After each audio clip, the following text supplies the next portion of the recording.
파리 올림픽이 시작됐습니다. 그리고 올림픽에 대한 이슈가 요즘 굉장히 뜨거운 것 같아요. 일단 개최식을 하던 날부터 여러 말들이 있었어요. 옳은 길을 거꾸로 달질 않나. 합창단들이 합창을 부르는데 한 목이 잘린 여자가 노래를 불러요. 옛날 프랑스 대혁명 때 목이 잘려 죽었던 마리아 앙뚜아네트를 형상한 거죠. 그래서 아이들이 기대감에 올림픽 개회식 봤다가 그날 밤 지독한 악몽에 시달리고, 그래서 여러 가지 그런 내용들이 나왔어요. 동성애자들의 행렬이 있었습니다. 그래서 사람들로 하여금 공분을 샀죠. 근데 특히나 우리나라 사람들에게 좀 분노를 일으키는 사건이 뭐였냐면은, 국가별로 선수단이 입장을 할 때 이젠 그 나라를 소개합니다. 어느 나라 선수단들입니다. 근데 우리나라 선수단이 지나가는데, 자, 북한의 선수단입니다. 지나갔어요. 북한 남한을 잘못 봤나 보다. 이제는 얼마 지나지 않아 북한 선수들이 지나갔는데 또 북한 선수들입니다. 소개를 해서 그것 때문에 많은 사람들이 분노했고 당황했고 좀 많은 일들이 있었어요. 또 특히나 이번에 재미있는 게 환경 보호하는 올림픽이 되겠다고 선수단들이 타고 이동하는 버스에 에어컨을 안 켜주는 거예요. 에어컨.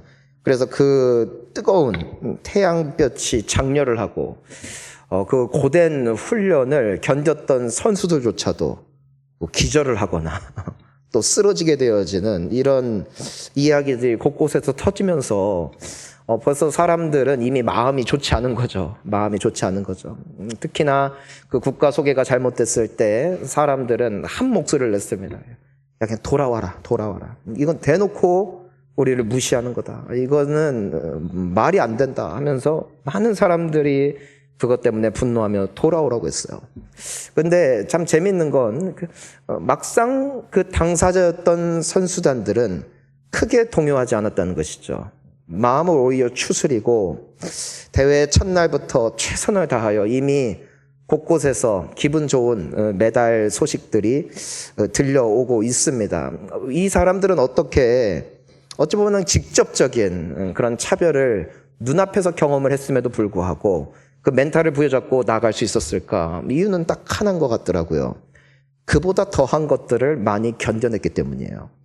그보다 더한 대우, 그거보다 더한 고통, 그거보다 더한 치욕들을 4년 동안 정말 피 흘리는 심정으로 땀을 흘리며 쌓아온 그 내공 말입니다. 이 열심, 이 포기하지 않는 근성, 이게 그들로 하여금 운동선수로서 국가대표의 자격을 얻게 했을 뿐 아니라 그들의 멘탈과 그들의 정신과 마음까지도 단단하게 부여잡아 준 것이죠. 때문에 이러한 일들 어찌 보면은 대놓고 무시하는 상황 속에서도 흔들리지 않을 수 있었던 이유, 그들이 더한 상황도 포기하지 않은 결과, 그래서 이와 같은 아름다운 모습들을 우리가 볼 수 있는 게 아닌가 생각을 해보게 되었어요. 여러분, 이 신앙에 있어서도 마찬가지거든요. 우리 예수님을 믿는 믿음 포기하지 않고, 기도 포기하지 않고, 예배 포기하지 않고 이 신앙의 여정을 끝까지 견디는 자는 반드시 기쁨으로 단을 거둘 줄 믿습니다. 반드시 거둬요. 반드시. 마가복음 13장 13절에 보니까 때문에 예수님이 이런 말씀을 하시죠. 또 너희가 내 이름으로 말미암아 모든 사람에게 미움을 받을 것이나 끝까지 견디는 자는 구원을 받으리라. 운동선수가 되는 것은 취미로 재미있어서 자질이 있어서 시작하지만 그 혹독한 훈련을 끝까지 견디는 사람은 많지가 않아요. 왜냐하면 혹독하니까, 힘드니까. 여러분, 믿음이 이와 같아요. 내가 예수님을 믿는다고 하여 꽃길이 열리는 것이 아니더라고요. 내가 예수님을 붙잡는다고 해서 내 인생이 그냥 활짝 열려서 모든 사람들이 부러워할 만한 삶을 살 수만 있다면 얼마나 좋아요. 하지만 그 약속은 분명히 우리에게 주어졌지만 그것을 쟁취하기까지는 많은 연단과 고난이 반드시 따를 것이다. 여러분, 예수님을 끝까지 붙잡으면 구원을 받아요. 예수님을 끝까지 붙잡으면 성령에 충만해요. 기쁨이 넘쳐요. 그것이 예수님을 믿는 모든 자들, 끝까지 주님을 붙잡은 모든 자들에게 약속된 열매이기 때문에 예수님을 잘 믿는 사람들은 시간이 지나도, 교회를 다니는 세월이 오랜 기간이 지나도 그 마음에, 그 얼굴에 빛이 나는 삶을 살아가게 되어지는 것이죠. 하지만 또 어떤 경우들을 보면은 교회 다니는 분들보다 오히려 안 다니는 분들 얼굴이 더 밝은 거 아닐까 싶을 정도로 예배 자리에 앉아있지만 얼굴에 그늘이 져 있고, 또 교회에 와서 예배는 드리지만 막상 삶의 현장에서 보면은 여러 근심, 걱정, 불안함, 그리고 까칠함, 예민함 때문에 많은 사람들에게 상처와 아픔을 주는 이런 모습들을 또한 우리가 볼 수 있게 되는 것이에요. 여러분, 예수님을 붙잡으면 그 안에 있는 생명이 반드시 나의 삶에 열매 맺을 줄 믿습니다. 하지만 시작한다고 끝이 아니에요. 내가 마라톤 경주를 시작할 때에 출발이 중요하지만 그 자격을 부여받은 것도 귀한 축복이겠지만 마지막까지 달릴 때 비로소 상이 있듯이 말입니다. 내가 추수를 꿈꾸며 씨를 뿌릴 수는 있지만 뿌린다고 끝이 아니더라고요. 모내기를 하고, 또한 비바람이 불 때 그들을 보호해줘야 되고, 또 해충이 들러붙을 때 그것을 위하여 약을 쳐야 되고, 또 강한 강풍이 불 때에 그것이 혹여나 쓰러질까 밤잠 자지 못하는 그 열심과 노력이 추수할 때까지 이어지지 않으면요, 결국에는 수확은 없더라는 것입니다. 여러분, 하나님이 우리에게 주신 약속은 분명하고 확실하여 반드시 열매 맺을 줄을 믿으시기를 바랍니다. 하지만 그 자격을 부여받았다 하여 모두가 그 기쁨에 동참하는 것은 아니더라는 것이죠. 이 다름박질을 하는 데 있어서는 장애물이 있다, 방해 요소가 있다. 그것이 바로 무엇인가? 바로 사탄. 여러분, 우리가 성경을 보니까 예수님이 오신 목적은 분명해요. 우리에게 생명을 주시기 위함이에요. 기쁨을 주시기 위함이에요. 내 안에 만족을 주시기 위함이에요. 내 안에 강함을 주시기 위함이에요. 예수를 믿는 자는 반드시 일이 될 줄 믿습니다. 하지만 사탄의 꿈이 있어요. 우리의 불행이에요. 우리의 불안이에요. 우리의 무너짐이에요. 하나님은 지금도 일하세요. 생명을 주시기 위하여, 우리에게 성령을 주시기를 원하고, 우리를 회복시키시기 위하여 우리에게 예배 시간을 주시고 우리에게 말씀을 주시고. 하지만 사탄은 그저 뒷짐지고 구경하고 있는 것이 아니라 동시에 역사한다는 것이죠. 그 영혼을 끄집어 내리기 위해서. 여러분, 주님을 따라가면은 반드시 그 약속의 열매를 맺었습니다. 하지만 나도 모르게 어느샌가 마귀를 따라가게 되면은 나는 예수님을 믿는다고 하는데 내 삶에 성령의 열매가 없고, 때문에 사랑도 기쁨도 또 감사도 없는, 생명마저 도둑질 당하는, 영혼마저 빼앗기게 되어지는 경우들이 너무나 많이 있다는 것이에요. 여러분, 내가 예수님을 믿기로 결단했다 하여 내 인생의 신앙의 경주가 끝난 것이 아니라는 것입니다. 마지막까지 다름박질하는 우리가 될 수 있기를 주의 이름으로 축원하는 것입니다.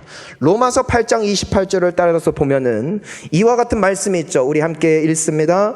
우리가 알거니와 하나님을 사랑하는 자 곧 그의 뜻대로 부르심을 입은 자들에게는 모든 것이 합력하여 선을 이루느니라. 아멘. 하물며 하나님을 알지 못하는 세상 사람들도 내가 어려움과 역경 앞에 섰을 때 포기하지 아니하면 반드시 쨍하고 해뜰 날 돌아온단다 믿습니다. 그리고 열심히 살아요. 근데 주님은 거기서 한 걸음 더 나아가세요. 운명이 아니다. 네가 운명을 개척한 것이 아니다. 너의 열심에 너의 미래가 꼭 달린 것은 아니다. 하지만 너는 내가 사랑하는 나의 자녀이니 모든 것을 합력하여 내가 선을 이룰 것이다. 담대할지어다. 내가 세상 끝날까지 너희와 항상 함께 있으리라. 우리는 주님의 약속을 준 사람들이라고요. 근데 때때로 보면은 우리는 그 말씀을, 하나님이 주시는 말씀을 믿고 따라가기보다도 오히려 우리를 걸려 넘어지게 만드는 이 사탄의 은밀하고도 교묘한 유혹에 넘어갈 때가 더 많이 있다는 것입니다. 여러분, 이 사탄의 전략과 이 열심은 다만 오늘 시대를 살아가고 있는 우리에게만 있는 것이 아니에요. 예수님에게도 유혹이 있었어요. 우리가 알다시피 최초의 인류였던 아담과 하와에게도 동일한 사탄의 미혹이 있었어요. 그리고 바울에게도 동일하게 있었어요. 넘어간 자들은 생명을 빼앗기죠.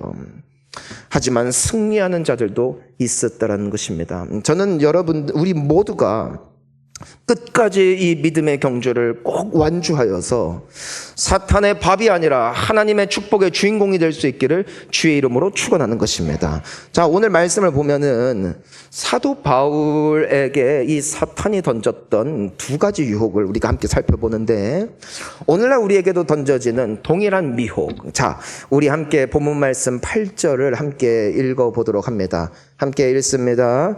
맨 나중에 만삭되지 못하여 난 자 같은 내게도 보이셨느니라. 아멘. 자, 첫 번째 유혹, 첫 번째 미혹.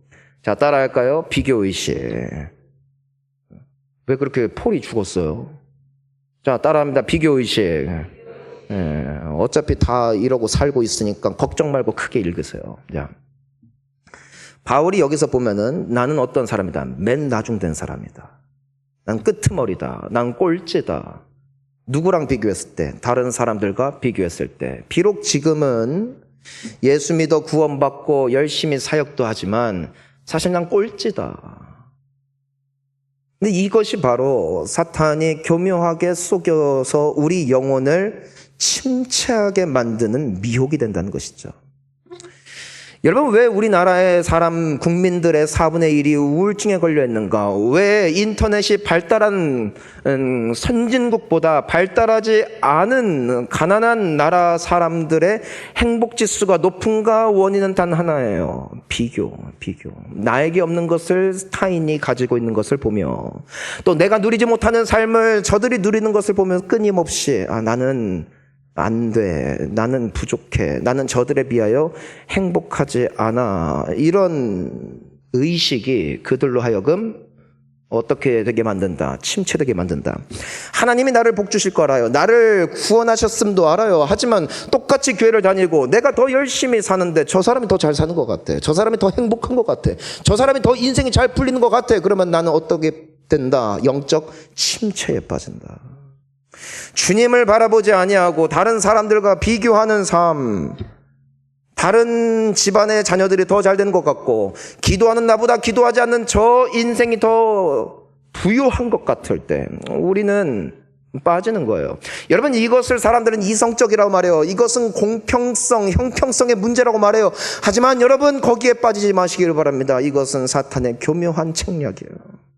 끊임없이 타인의 삶을 동경하게 만들므로 나 스스로를 아쉬운 인생으로 보게 만드는 이 미혹, 이것을 우리가 경계해야 돼요. 여러분, 두 번째가 있어요. 두 번째 미혹. 자, 우리 함께 9절 말씀을 읽습니다. 시작. 나는 사도 중에 가장 작은 자라. 나는 하나님의 교회를 박해하였으므로 사도라 칭함받기를 감당하지 못할 자니라. 자, 함께 따라해 보겠습니다. 두 번째 미혹입니다. 따라합니다. 자기 연민. 자기 연민이에요. 나는 제일 수준이 떨어져. 나는 자격이 없어. 나는 아무것도 아니야. 나는 태어나면서부터 불행했어. 나는 태어나면서부터 기회가 없었어. 이 말을 왜 할 수 있느냐? 사실 이 사도 바울은 사도가 마지막으로 된 사람이고 다른 사도들과의 차이가 있다면 무엇이었을까? 다른 사도들이 예수님 아직 살아 계실 때 3년간 그분의 제자로서 그분의 말씀을 직접 듣고 그분의 기적을 직접 눈으로 보는 동안에 바울은 무엇을 했다? 교회를 박해했다. 주님을 떠나 있었다. 나중에 하나님의 특별한 은혜로 주님의 일꾼이 되었지만 여전히 그들과 비교해 봤을 때 나는 너무나 한없이 작은 사람이고, 그러다 보니까 어떻게 된다? 자기 연민에 빠진다. 주님이 나를 구원해 주셨다는 거 알아요. 난 죽어서 천국 갈 것도 알아요. 하지만 내 신세가 너무 처량해. 너무 고생했어. 나 너무너무 애를 썼고 한이 있는 인생. 여러분, 여기에 걸려들기 시작할 때 우리의 영은 살아나는 것이 아니라 점점 깔아지고, 주님이 약속하신 열매를 맺는 것이 아니라 어느샌가 불안함과 공포와 또 불만에 가득하여 나도 모르게 나의 영혼을 끊임없이 어둠의 세력에 빼앗기게 되는 결과를 낳게 된다는 것이죠. 여러분, 이와 같은 미혹은 우리 모두에게 있어요. 그건 바울에게도 있었더라는 것이죠. 하지만 왜 바울은 거기에 빠져들지 않을 수 있었을까? 무엇이 비결일까? 우리가 이 세상을 살아가면서 우리는 눈을 뜨고 많은 상황들을 보면서 이와 같은 유혹 앞에 노출될 수밖에 없을진데, 무엇이 비결이 되어 나의 영혼을 다시 생명의 자리로 옮겨 놓을 수 있을까? 우리 오늘 본문 말씀 10절을 함께 한 목소리로 봉독합니다. 그러나 내가 나 된 것은 하나님의 은혜로 된 것이니 내게 주신 그의 은혜가 헛되지 아니하여 내가 모든 사도보다 더 많이 수고하였으나 내가 한 것이 아니요 오직 나와 함께 하신 하나님의 은혜로라. 아멘. 자, 따라하겠습니다. 하나님의 은혜. 하나님의 은혜. 오직 은혜를 바라보니까 살아났다.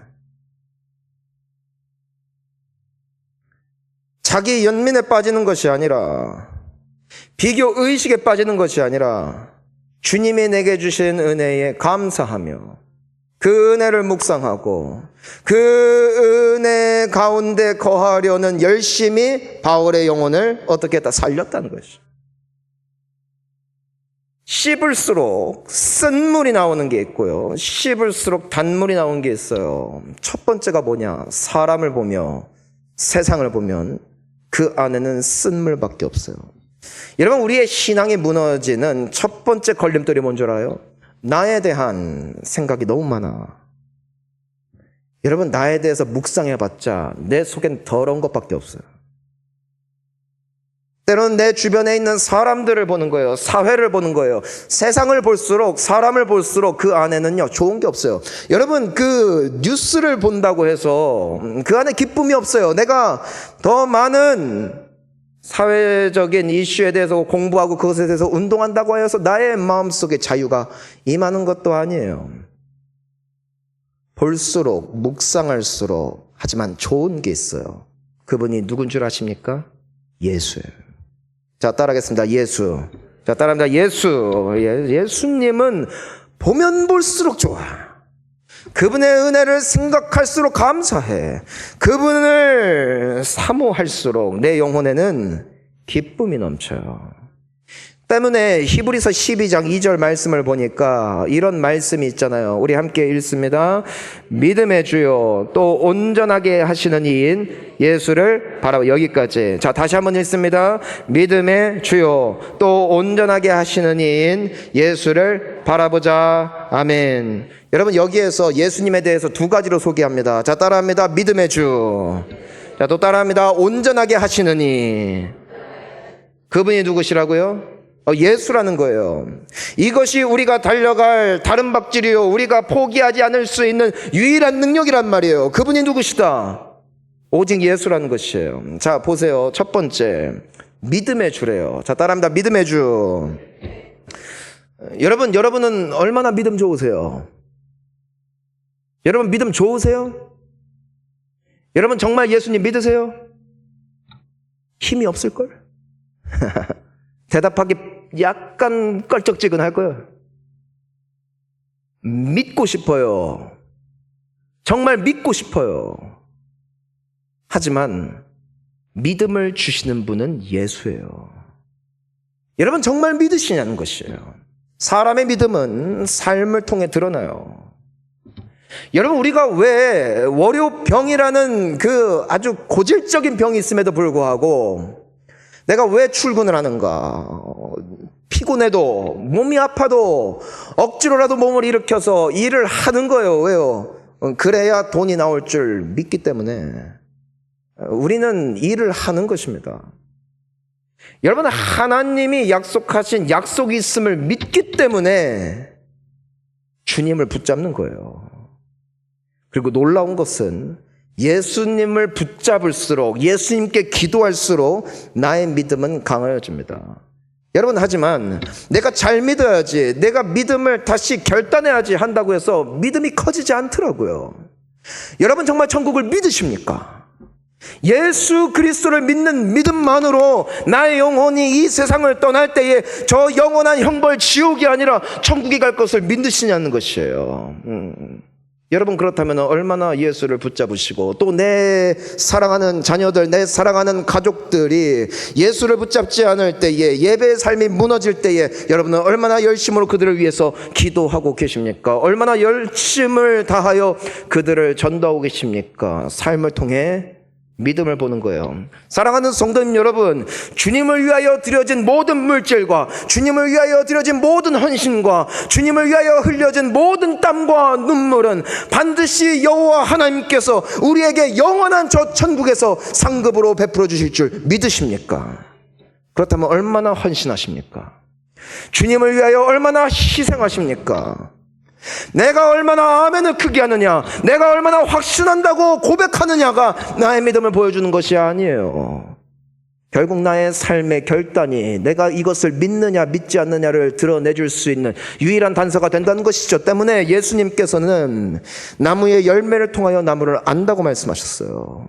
내가 어떤 나무이냐를 주장하는 것이, 내가 그 나무임을 증명하는 것이 아니라 시간이 흘러 열매를 보니 사과가 열리면 사과나무임을 알듯, 내가 시간이 갈수록 사랑의 열매가, 희락의 열매가, 기쁨의 열매가, 감사의 열매가, 헌신의 열매가, 인내의 열매가, 이 성령의 열매가 맺힐 때 비로소 내가 그 믿음의 사람임이 증거되고 드러난다는 것입니다. 여러분, 누가 믿음을 강하게 가질 수 있을까? 믿음의 주 예수를 바라볼 때 우리는 갈수록 강한 믿음으로 주님 앞에 드려지더라고요. 여러분, 믿으십니까? 이쯤 되니까 아멘 못하겠지. 힘들걸요. 저도 그래요. 나의 믿음을 붙잡아 주시는 분은 예수님이세요. 여러분, 정말 그 믿음대로 이루어질 줄 믿습니다. 나의 결단에 있는 게 아니에요. 예수를 바라보자. 자, 두 번째 있어요. 그분은 어떤 분? 온전하게 하시는 분. 자, 따라하겠습니다. 나를 온전하게 하시는 분, 예수 그리스도. 여러분, 하나님의 말씀을 듣는 거는 도덕 시간에 도덕을 배우는 시간이 아니에요. 신앙은 착하게 살려는 열심과 노력을 갖는 것이 아니에요. 그건 종교예요. 예수님을 바라볼 때 나는 예수를 닮아갑니다. 그것이 주님의 약속이에요. 여러분, 우리 교회 성도님들을 보니까 참 저는 감사한 게, 먼저 이분들이 다 예수 믿음에 감사하고 또 제가 본향교회에 속해 있음에 감사해요. 우리 교회 분들의 좀 특징이 있어요. 내 편이면은 가족처럼 챙겨요. 내 편 아니면은 아주 그냥 미친 듯이 달려들어요. 저는 누군지 고백할 수는 없지만 한번 어느 곳을 가다가 우리 교회 어느 분이 직분도 밝히지 않을래요. 길거리에서 강아지처럼 싸우는 걸 봤어요. 그분의 그 찬양 소리를 기억해요. 그분의 아멘 소리를 기억해요. 하지만 그 같은 입에서 걸쭉한 언어들이 나오는 것을 보면서, 근데 그분이 저한테 되게 잘하거든요. 아유, 목사님 하면서 감사했어요. 이분이 예수님 안 믿었다면 나도 담궜겠구나 하면서. 무섭더라고요. 시간이 흘러보니 내가 어느샌가 미워하던 내가 사랑하고 있고, 예전에는 나만 잘 되기를 원했던 인생이 남이 잘 되는 인생을 기뻐하고 있어요. 전에는 일주일에 한 번 예배 드리는 시간도 아까워서 신앙생활 못하던 분들이 주님 앞에 헌신하고 있고, 예전에는 어떻게든 돈 한 푼이라도 더 벌려고 한 시도 쉬지 않고 돈을 위해, 물질을 위해서 달려가던 분들이 이젠 주님을 위하여 드려지는 인생이 되고 온전하여지는 비결, 그것이 바로 무엇이었다? 예수를 바라봤다. 여러분, 이것이 신앙의 경주요. 우리가 놓치지 말아야 할 삶의 기준이 되어질 때 우리는 반드시 열매 맺을 것이다. 반드시 기쁨으로 단을 거둘 것이다. 믿으시기를 바랍니다. 오늘 말씀을 맺으면서 저는 이런 생각을 해요. 운동선수들도 그 국가 대표라는 자격을 따기 위해서 그 면류관이죠. 자랑이죠. 가문의 영광이죠. 그 리스트에 자기 이름 석자 올리기 위해서 피땀 흘리는 고생을 해요. 하지만 죽으면 끝이에요. 하지만 주님이 우리를 위해서 약속하신 선물, 우리를 위해서 약속하여 주신 생명의 연료관, 예수님을 위하여 드려진 그 모든 것들을 하늘의 놀라운 상급으로 베풀어 주시겠다고 약속하신 그 영원한 주님의 선물은 결코 이 땅과 함께 사라지는 것이 아닌 영원한 가치 있는 은혜의 결과가 된 줄 믿습니다. 여러분, 그렇다면 우리는 어떻게 살아야 되는 것이에요? 많은 경우 우리는 포기를 해요. 포기하면 안 돼요. 여러분, 끝까지 달려가시기를 축복합니다. 여러분, 마치 처음에 시작했지만 그 끝이 없다면 아무 결과 없듯이 내가 아무리 예수 믿기로 결단했다 할지라도 내가 만약 자기 연민에 빠져서, 내가 만약 비교의식에 빠져서 이만하면 됐지, 이 정도 예배드리면 됐지, 내가 과거에 이만큼 헌신했으면 됐지, 내가 이 정도 드려지면 됐지, 그 자리에 머물러 더 이상 앞으로 나아가기를 포기하고 주저하고 있으면, 그냥 이 정도면 괜찮지 수준에 머물러 있다면 안 된다는 거예요. 저는 우리의 신앙에 그 면류관을 향한, 풍성한 상급을 향한 다름질이 다시금 회복될 수 있기를 주의 이름으로 축원하는 것입니다. 여러분, 포기하지 마세요. 끝까지 가시기를 축복합니다. 나이 좀 먹었다고, 감투 좀 썼다고, 직분 좀 받았다고 폼 잡지 말고, 여러분, 생명을 유업으로 받은 분들의 특징이 있어요. 그들은 마지막까지 달려갔다, 마지막까지 예수를 붙잡았다, 마지막까지 주님을 위해서 헌신했다는 것이죠. 모세를 보세요, 여호수아를 보세요, 갈렙을 보세요, 다니엘을 보세요, 요셉을 보세요. 그들은 젊어서 헌신으로 끝까지 자랑한 인생이 아니라 끝까지, 마지막까지 주님을 사랑하고 주님을 붙잡고 주님을 위하여 드려진 인생, 그들의 삶에는 후회가 없는 것이에요. 왜요? 완주했잖아요. 세상은 등수를 매겨서 금메달, 은메달, 동메달을 줘요. 하지만 주님의 상의 가치는 달라요. 끝까지 완주한 자들 모두에게 생명의 면류관이 기다리고 있음을 믿습니다. 그럼 우리는 어떻게 해야 돼요? 달려가야죠. 오늘 이 주님의 말씀이 다시금 우리의 삶에 도전이 되었으면 좋겠어요. 영혼을 바라보는, 영생을 향하여 달려가는, 끝까지 견디는 자는 구원을 얻으리라. 마지막까지 포기하지 말고 잘 달려나아가 우리 주님의 기쁨에 참여하는, 그리고 주님이 약속하신 풍성한 생명의 열매를 누리는 우리 귀한 우리 성도님들 되실 수 있기를 예수님의 이름으로 축원합니다. 우리 함께 기도하시겠습니다. 여러분, 다시 말씀드립니다. 신앙은 꽃길이 아니에요. 신앙은 꽃길이 아니에요.